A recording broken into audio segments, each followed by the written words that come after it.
Bonjour tout le monde, j'espère que vous allez bien.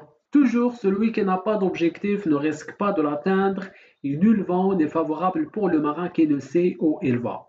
Notre objectif est de pouvoir protéger les données sur Excel, à savoir comment est-ce qu'on peut protéger un fichier Excel, comment protéger une feuille ou un classeur Excel et finalement comment protéger une feuille avec accès limité. Pour protéger vos données sur Excel, vous disposez de trois niveaux.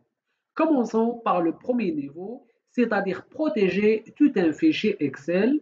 Donc, il suffit de revenir sur bouton Office, ou plutôt fichier, et puis enregistrer sous, comme si vous enregistrez normalement un fichier, jusqu'à ce que vous atteignez la boîte du dialogue pour enregistrer fichier. Vous revenez sur Outils, Options générales, et comme ça, vous aurez une boîte de dialogue pour intégrer le mot de passe pour la lecture et le mot de passe pour la modification. Vous faites par exemple 1, 2, 3 et puis le mot de passe pour la modification 1, 2, 3, OK, et puis vous validez le premier mot de passe de la lecture et puis vous validez le mot de passe de la modification. Vous confirmez l'enregistrement sur un fichier existant. Maintenant, si vous fermez et vous relancez votre fichier, vous n'aurez pas l'accès à part si vous entrez le mot de passe. Concernant le deuxième niveau, supposons que vous avez une feuille que vous souhaitez qu'elle soit accessible que pour la lecture mais est modifiable. Alors comment est-ce qu'on peut protéger notre feuille pour qu'elle soit visible et en fait disponible pour la lecture mais est modifiable? Donc il suffit de revenir cette fois-ci sur révision. À partir de révision, vous jouez tout un groupe protection et vous choisissez protéger la feuille. Il suffit de saisir le mot de passe pour la protection de la feuille.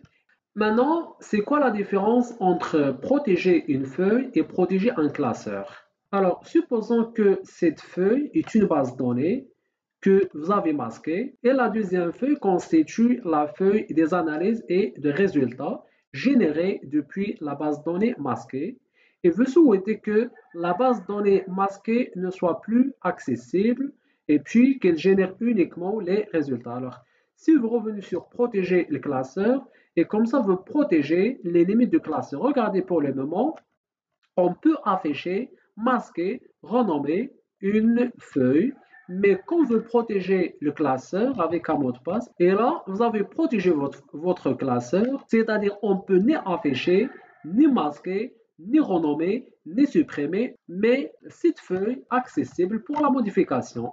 Donc, la différence entre la protection de la feuille et la protection du classeur, protéger une feuille concerne la feuille active, alors que protéger le classeur, ça concerne l'ensemble de la structure du classeur, à savoir la nomination, la modification, la suppression, masquer, afficher une feuille ou un ensemble de feuilles. Maintenant, concernant le troisième niveau de protection des données sur Excel, supposons que vous disposez d'une feuille que vous souhaitez protéger. Par contre, vous souhaitez libérer les cellules jaunes, c'est-à-dire les cellules jaunes libres et accessibles pour la modification, mais le reste de la feuille est protégé. Donc, la première des choses, il suffit de sélectionner les cellules et par la suite, à partir de l'accueil, format et format de cellule, à partir de la boîte du dialogue de format de cellule, vous revenez sur la sixième option, à savoir protection. Alors, par défaut, les cellules sur Excel sont verrouillées. Donc, il suffit de déverrouiller les cellules jaunes sélectionnées. Après avoir déverrouillé les cellules jaunes, maintenant, on protège la feuille. Donc, à partir de révision, protéger la feuille avec un mot de passe. Dorénavant, la feuille est protégée, mais les cellules jaunes sont libres. Donc, on peut changer les cellules jaunes alors que la totalité de la feuille est protégée. Donc là, ce sont les trois niveaux pour protéger les données sur Excel. Le premier, c'est de protéger le fichier complètement et c'est faisable pour les PC partagés par exemple. Le deuxième niveau, ça consiste sur le fait de protéger une feuille ou de protéger le classeur ou les deux à la fois. Et le troisième niveau, c'est de protéger la feuille contre une zone libre. Je vous souhaite une très bonne continuation et à la prochaine. Merci.